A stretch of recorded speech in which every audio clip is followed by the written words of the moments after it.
Welcome back to the Complicated Kids podcast. I'm your host, Gabrielle Nicolay, and today we are really lucky to be joined by Dr. Taylor Day. Taylor, welcome. Thank you for having me. So excited to be here. Yay. And we are going to talk about all things autism today. But tell the good folks a little bit about yourself, how you got to where you are and what you're doing. Yeah. So, hi, everyone. And thank you again for having me. So excited to be here and talk about such an area of passion for mine, which is autism and particular, and how we can really focus both on the strengths and support needs of your child, or if you have concerns about autism. I am a licensed psychologist, child psychologist. So have my PhD, but throughout my PhD training, I always knew I wanted to focus on autism and really understanding it more. And the reason for that is I actually grew up with a brother who was diagnosed with autism at 23 months of age. We are 10 years apart. So I was 12 at the time. So I was very cognizant of everything that was going on. And I just was so fascinated. He really responded to early intervention and made tons and tons of progress. But, I would see parents, friends of my mom's who had kids and they weren't making, that same progress. And so my mind was always so curious about why some kids are really responding to our intervention approaches, why other kids weren't. So that's what initially got me into the field. But I actually went into academia. I was like, I want to be a researcher. And that was my focus. And I was in academia and then honestly realized that I missed being able to work directly with families and help them understand their child and understand how they can support their child in growing and thriving. And so I launched my own private practice. And because of PsyPact, which is the interstate compact for psychologists, you now practice in like 38 states. Is that right? Yeah. It is so crazy how much it's growing. And they're constantly adding states as well. Mm-hmm. And I literally built my practice around this concept of PsyPact and doing a telehealth based practice in order to give more access to families. And it's so cool. Like I'm located in Pittsburgh, Pennsylvania, but I will, in 1 hour, I'll be seeing, a kid from Arizona, another from Alabama, another from, Vermont. It's like all over the place. Okay. Now, when people say, because this is happening now, I think, during the pandemic and my speech therapy practice is a perfect example of this. We were a completely in-person practice until March 13th, 2020. Right. And on March 16th, 2020, we were a completely virtual practice. And now that, we're recording this in 2023, things are sliding toward the mean, going back to kind of more in-person work. And certainly for some kids who we see on the speech therapy side, some of whom are autistic, in-person is the right answer for them in terms of treatment. Now, we can make a distinction between like diagnostics and treatment, Right. but there are some things in terms, and teletherapy, telehealth in speech therapy is a well-vetted process. It's effective, it's safe, it's all the things. But how do you deal with, this is a very long way of getting to the question of how do you deal with, and maybe you do and maybe you don't, this notion that in-person is automatically better? Yeah. So I really talk about, and I think it's important to understand what are the pros and cons of each environment of in-person and of telehealth. Mm-hmm. And I think a lot of times we, at the end of the day, I am a big proponent of breaking status quo if status quo isn't serving us. And I think that we default automatically to in-person being the ideal. But, there's so many factors that come into play. For example, if your child has huge transition difficulties, the idea of getting in the car, driving to this place, getting out of the car, walking into the building, acclimating to this therapist, even if they've met this therapist time and time again. Using the bathroom. Yeah, exactly. Yeah. All of these things that, that would be one advantage potentially of telehealth is you don't have all of these same transition points. Mm-hmm. Do I think telehealth is for everyone? No, and I have no problem as a provider going, listen, I really think your child's going to thrive with in-person practices. But I also see a lot of advantages. And one of the thing that I say in particular on the diagnosis and therapy side is what I love about telehealth, because I have done so much intervention in person. I've done so many evaluations in person, but I get to see your child in their naturalistic environment where they are most comfortable. And often what parents are coming to me for, on the intervention side is like, help us navigate our everyday activities, our daily tasks. And so I find it to be an advantage. Also, with parent approval, but sometimes too, we'll do, the parent will be like, yeah, like at the park, they're having a really hard time. I don't know how to support them at the park. And it's like, as long as you feel comfortable, there's some limitations with HIPAA here. But if a parent feels comfortable, it's like, bring me on Zoom on your phone to the park. Maybe you have an earbud in and I can coach you through, okay, your kid's doing this. How do you help support them? What can you model in these situations? And I think it also helps that, particularly for little kids, I do a lot of like a parent coaching based approach. Yeah. I have found that during the pandemic in particular, like I just turned my video off. So I could see what was happening, but it led to so many magical moments between kids and parents when I wasn't in the middle of the triangle soaking up all the oxygen. Like it's, and you have this kind of personality as well, where you can probably like vibe immediately with those kids, right? You know how to do this from the age of 10 with your brother, right? Right. You operate on that frequency. But many parents don't, and they've never felt, I was talking about this with somebody else earlier, they've never felt that open connection, that it's a vibration, right, between parent and child. And the only time they've ever seen it happen is with a therapist. And so if I'm not there, if you're not physically present, now, and we're putting all our skills into the parent to be able to direct the parent to do the things that we would do if we were there. Now parent gets to feel that. Yeah. And then once they feel it, now they know what they're going for. Like that gets to be a very exciting process. It is. It really is. Yeah. And I definitely have gravitated, I think, the more that I've been in this field, to more of a family-based approach too, and helping to empower the parent to support their kid. Because at the end of the day, no matter what intervention you're in, the one exception to this is ABA. But usually you're getting a max of 1 hour a week of that clinician's time. And you think about how many hours there are in your child's day, you really being able to continue to support this progress is where your child is really going to excel.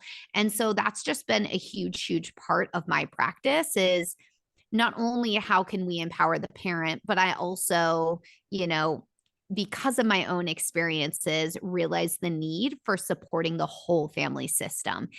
That care can't be just focused on the autistic child, and that we also have to think about the parents and the siblings. And the reality is that wasn't a thought when my brother was going through intensive early intervention, which was ABA at the time. And no one was really thinking about my parents, and then also the impact that it had on me. And, I think and we've seen some shift there, but I do think as a field overall, we still haven't seen massive progress there. So I just knew I wanted to do it a little different than what traditional care looks like. Oh my God, there's so many different directions we can go here. First of all, this notion of, the whole family, like what happens to the one, what's happening with the one is affecting all of the people who are attached to that one. And so when I realized that social workers had this figured out, they're basically the only people that as far as am concerned, from an education perspective, understand this. The rest of us have to come to it like, oh, right, that's a thing, right? Yeah. Because we're not taught that. It's not how we're educated, really. I mean, it is how we're wired. It's just not how we're educated.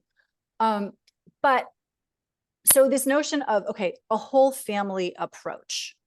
Walk me through sort of, first of all, how do families know that they should get in touch with you? And then walk me through, once they do know they're supposed to get in touch with you and they do, what happens? Like, what's your thought process there?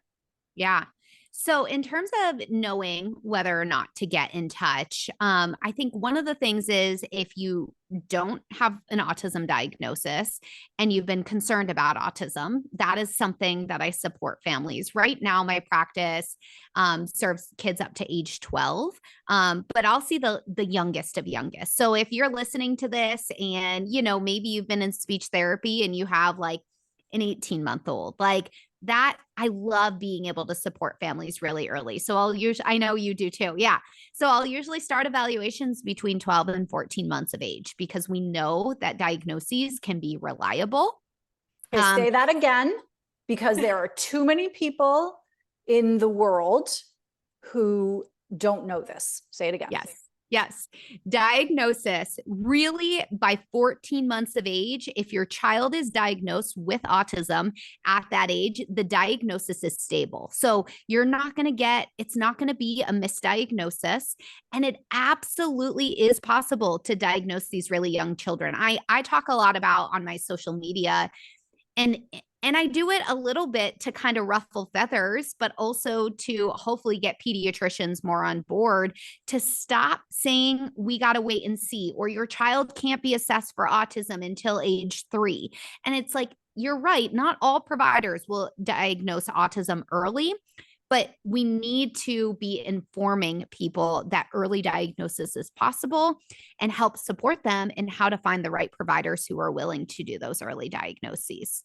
And the other thing is, I'm going to just piggyback off of that, which is, Yeah. if you're wondering, if you're a parent who's saying, I wonder if my child is autistic, I wonder if my child has developmental delays, go and ask somebody who is going to look and tell you, not somebody who is going to say, oh, no, of course not. In other words, go find the specialist whose job it is to figure that out, not to your pediatrician whose job it is to keep your tiny human alive. Like that is literally the job of the pediatrician, and they're busy with that. So no shade to pediatricians, and they're not the best person to ask if you have that concern.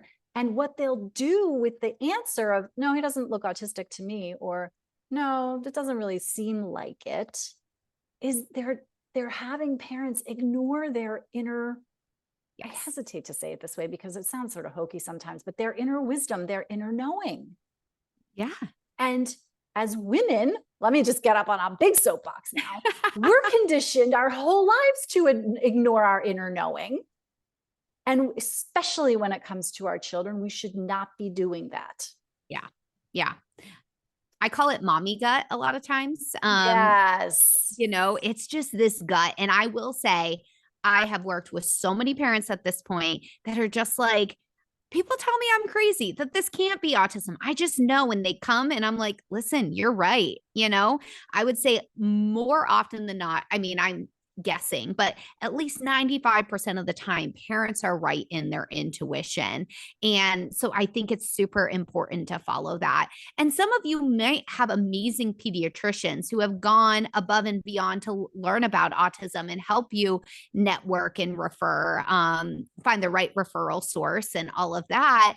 But also knowing, don't be afraid to ask multiple providers. And, one of the things that I will do is I do free consult calls, and I will get on calls with parents and I'm like, listen, I can't say one way or the other, but sometimes parents are like, should I even do this? And I'm like, let's start looking out for these signs. And then you can always call me back, And so I'm not in the business of just being like, how can I basically get your money to diagnose you? Like, I want you to feel like this is a supportive process and that you're empowered throughout the whole thing. Okay. This is a fascinating piece of the conversation, particularly as it regards autism, because some families don't want the diagnosis. They don't want the label. And that's the right decision for them, right? That's going to allow them to do the things that they want to be doing for their child and should be doing for their child that are helpful. And Yeah. some families really benefit from having a firm diagnosis because that's the thing that gets them, that spurs action. Do you have Yeah. like a way you think about that? I do actually. And, ultimately you have to navigate the system the way that you want to. And I am really a huge proponent of what are your values and how can we make sure you're, as a parent, living in alignment with those values. And what I still do find to be helpful is I literally had a parent recently who was like, I don't want my pediatrician knowing this. I don't want, some of my child's providers knowing this. And we talked about why, and there were different reasons that I'm not going to disclose because of HIPAA related things, but there was some legitimacy into why this parent didn't want it officially documented. And so this was one of the reasons. So I want everyone listening to know that this is an option. So with my practice, I will be forthcoming. I don't take insurance for two reasons. There's lots of reasons, but one, with it being so many multi-state, it's hard to navigate with all the different insurance panels. But two, one of the reasons is I like being able to do the highest quality care. And the reality is sometimes those two things don't go hand in hand. But this is one kind of loophole is you could go to someone outside of your child's insurance to do the evaluation. And why this can be helpful is less about the yes or no, is it autism? But you're also going to get so many insights into how your child's brain works, which I think is so incredibly important. And then also recommendations of how you can support them. But the really cool thing is when you don't go through insurance, the only person as a provider I'm releasing the report to is you. Now, you can sign releases and ask me to send it to other people, and I'm happy to do that. But by default, it goes to you, and then you get to be the gatekeeper, so to speak, of who gets this evaluation. And so this can also be a great alternative that if you're like, I don't want this documented in their medical record, but I've been curious, I think this can be helpful. That's super interesting. And of course, I think both of us would, in general, err on the side of, yeah, disclosure is usually better. Yes. And there are lots of cases where that's not true. And again, to parents' inner knowing and inner wisdom, yes, we defer. Exactly. I think that collaboration across providers is one of the most beneficial things that you can do. And having a team that really understands your child and building that team. And at the end of the day, you are the expert of your child. You are the decision maker for your child. And, I might ask questions and get curious as to what's led to some of this decision making, but I want to leave the power in your hands. I think that is incredibly important. Yeah. And it's really, that's a whole other conversation, but in terms of like, who's got the power and who wants the power? Yeah. Who's fighting the power? Okay. So families come, they decide to have an evaluation. There you go. I talk for a living. And then what? Yeah. So, and this kind of goes back. I think we got a little off track too of like, how do families know if they should work with me? Yeah. So I also provide support on the intervention or therapy side. And so this is usually a really interesting space to navigate. So in my recommendations, I'm talking about all the different avenues of ways that you can support your child. Not sure if we want to go here, but I will say, like on the ABA side, since I referenced it earlier, I'm a huge, huge proponent of informed consent, that you need to understand what, the concerns are from the autistic community, and then ultimately make a decision that is best for your family. So that's— pause you there for just a second. Yeah. Applied behavior analysis, ABA. Yes. It is the most prescribed treatment. It's not a treatment, but it is a therapy regimen to kind of abate some of the problematic symptoms of autism. Maybe Yeah. not the most PC way to say it, but there you go. Well, Okay, but so go ahead. yeah, I think though that's kind of somewhat of the autistic community's concerns about it, is that we ultimately are just teaching autistic children to adhere to neurotypical standards. Mhm. And then that's not how their brain is wired. And just because it's different doesn't mean we need to fix something. And so this is where some of the whole debate comes up. And so with that, I have conversations about this with parents. And then again, I do leave the power in parents' hands to decide what is best for their children. But I think there's a couple ways I think that working with someone like myself or a psychologist can be helpful. One, I think a lot of times if we're, as an alternate to ABA therapy, if you're like, this isn't aligned, I'd rather, focus on ultimately, and this really should be across all modalities of therapy, is how can we promote quality of life? How can we affirm the child's experience and what they're navigating?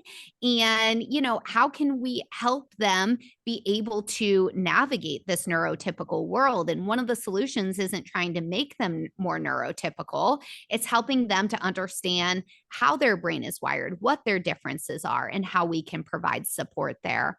And so, yeah, I get a lot of families that don't want to do ABA, that ultimately want some additional support, someone else part of their team.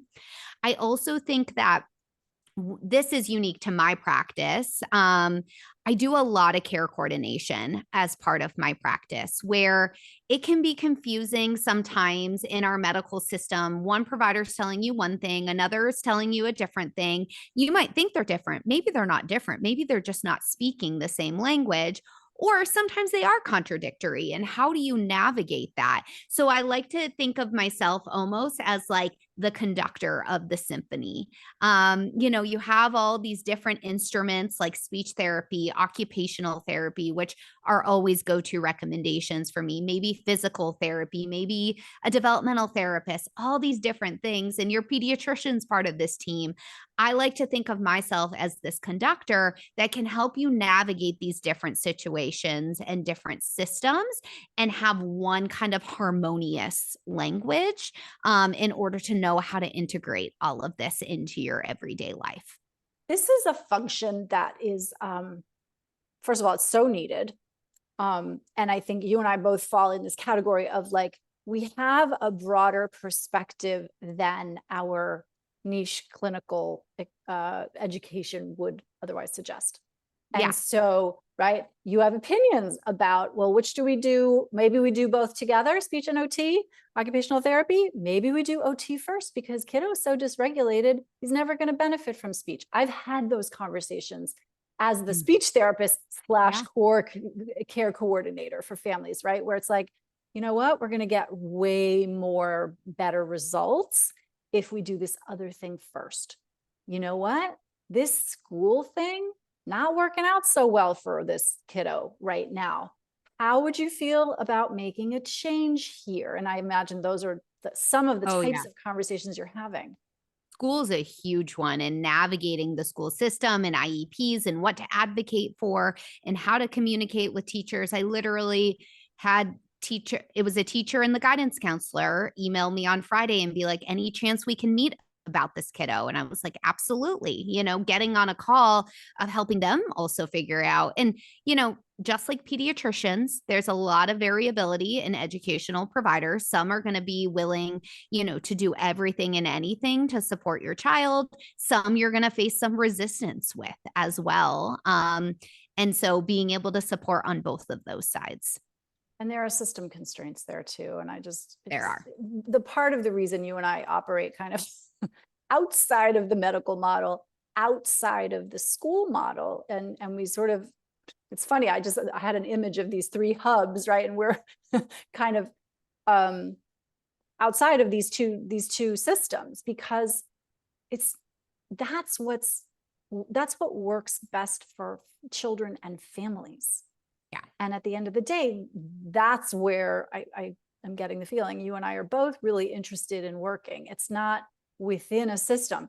Thank goodness for systems. Yeah. Okay. And there's a lot of problems there. Exactly. Exactly. Yeah. And I really view, because we've had a previous conversation too, so I know you place a lot of emphasis on this, the natural aspect of it is like, again, how can we support kids in their everyday environment during everyday activities, so that also we see these generalization of skills, meaning what your kid is learning in these therapies, how can we make it apply to all of those hours where they're not in therapy? And I want to say this caveat though, too, because I think this is really important. And I love what you said, like, maybe we need to start OT before we're doing speech, not only in terms of regulation, but the other thing I have a lot of conversations with families about is, what is your capacity and what is your child's capacity? Just because we can add on more intervention doesn't always mean that's the solution. What is that taking from you in terms of, your mental load, right? And your time and your energy and all of that.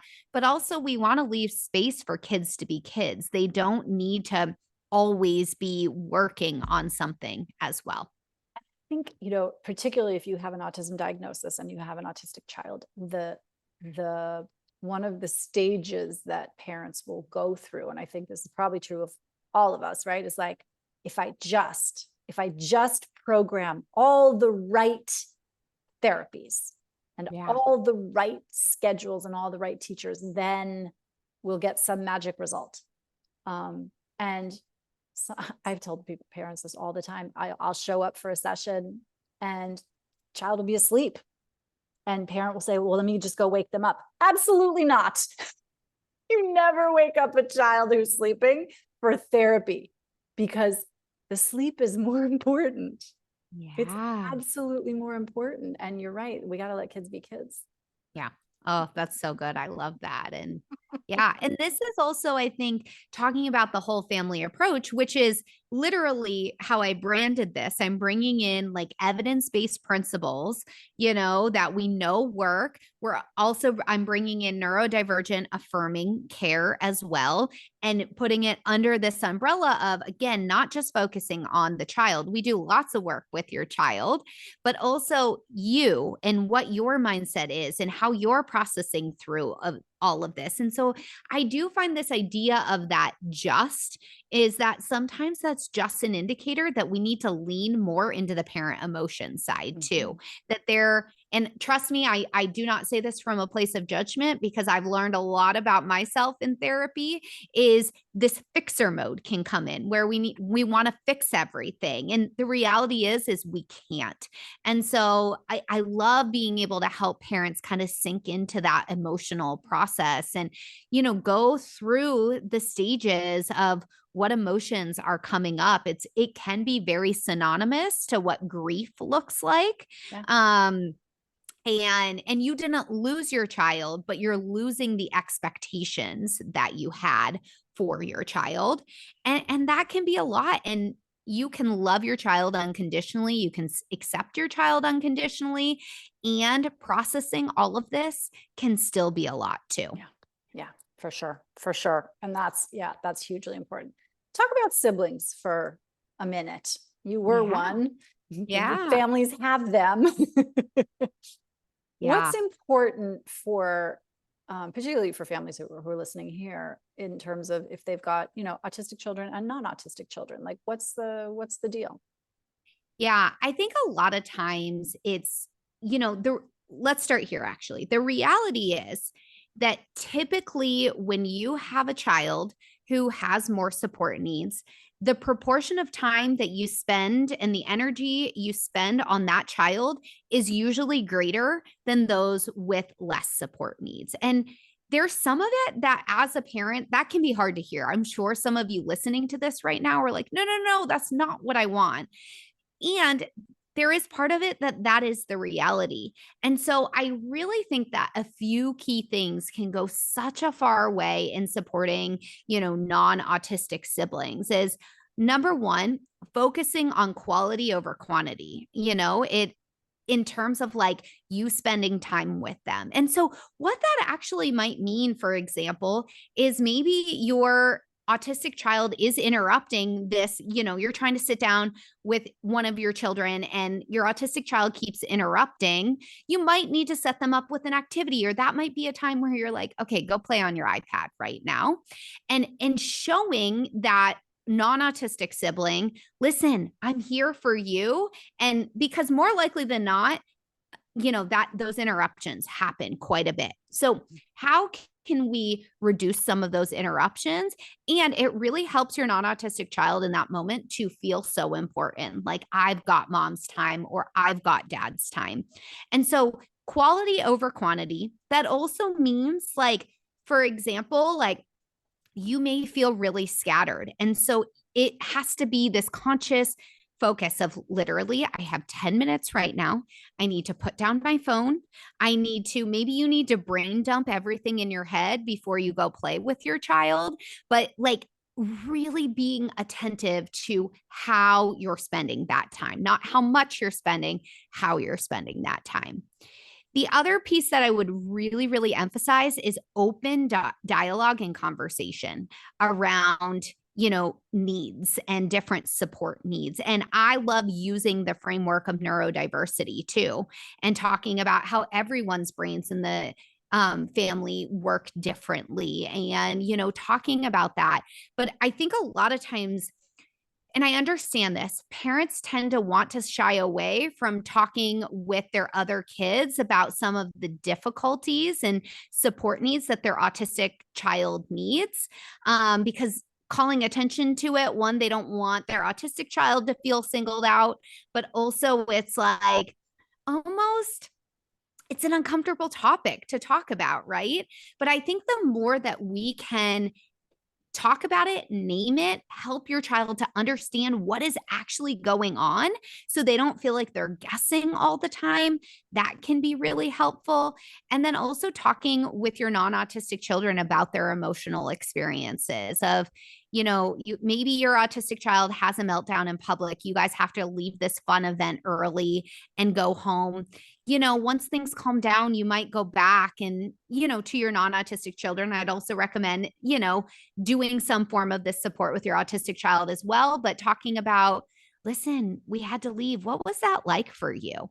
And giving them permission to actually share what they were like. Cause I'm a helper by nature. So I'd be like, oh, it's fine, and I really believed I was fine, but then also going, hey, it's okay if it's not fine.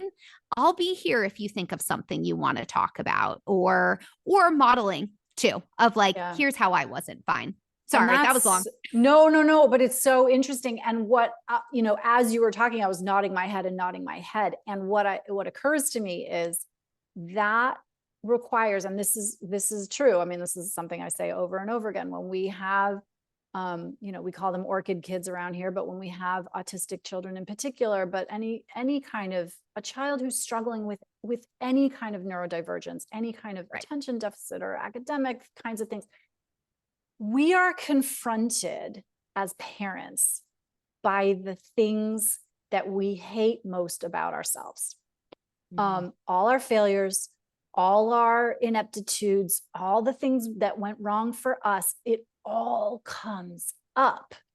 And so as you were talking about, this very lovely scenario in which parents are able and willing to have difficult conversations with their kids and to repair and apologize to their kids and be open with their kids, I just want to acknowledge the tremendous amount of work that might have to take place on the front end of those conversations. 1,000%. Yes. And this is where it's so easy to default to, my autistic child needs support. What therapies am I putting them in? I want you to ask yourself, who are you getting support to process through all of this with? And some of it is the diagnosis, but also some of it is we all have unlearning to do.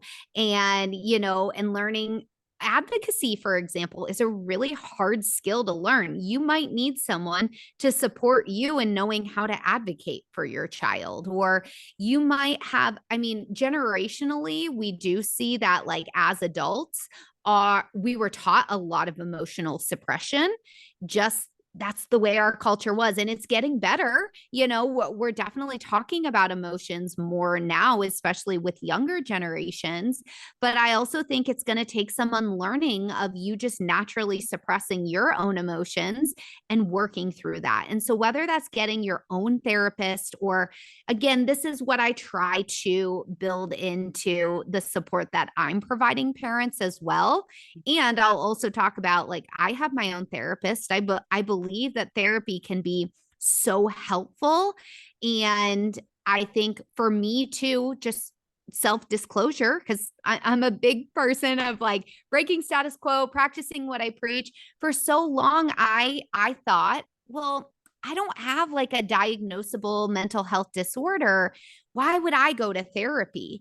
And therapy doesn't have to be, and maybe you do have anxiety or depression, and that's a great reason to seek. But even if you don't, you still can benefit from therapy and someone giving you that time and space. And really, I view it as someone holding space for you to be able to process. And what I'm learning about myself and the things I'm working through, and this is not to scare any parents, because you can be proactive about it. And my parents still did their absolute best, but I am kind of processing some of what it was like growing up with the sibling. And, I was a really high achiever. I got a lot of attention for doing things well and being the helper, and also realizing that I had other needs too. Yeah. Yeah. Yeah. And that self-discovery, I think, is, we're learning it's hugely important, right? It's important to talk about feelings, but it's also important to feel the feelings. Exactly. And I so was wherever, really good yeah, but wherever you need to that. go to do that, right? Because we're so used to intellectualizing everything. Yeah. So yeah, a therapist, a coach, Yeah. So somebody, a good friend. Sometimes a good friend is the person, you have a person in your life that you can dump stuff on, Totally. and who helps you see that different perspective. Yeah. Oh my gosh, we could talk all day, and the calendar and the clock say that we must wrap this up. So Sounds good. if people want to learn about your practice and more about you, where should they go? Yeah. So my website is drtaylorday.com, although it's getting a little bit of a revamp right now. I would also say, if you want to learn more specifically about my services, the best way to do this is one of two ways: is either email me. So it's admin, ADMIN at drtaylorday.com, or you can book a free consult call, and it's just DRTAY. So drtay.as.me, and you can fill out my form and schedule a free consult call there. I also am on social media as the Dr. Tay. It usually has periods or dashes between it, but pretty much any social media platform, that's where I'm at. And we will link to all of those in the show notes, as one does. Yes. And that makes it so much easier. yeah. And until next time, I hope you'll come back. But thank you for a fabulous, fabulous conversation. Yeah, I enjoyed it so much. And thank you for creating the space that we could talk about this today.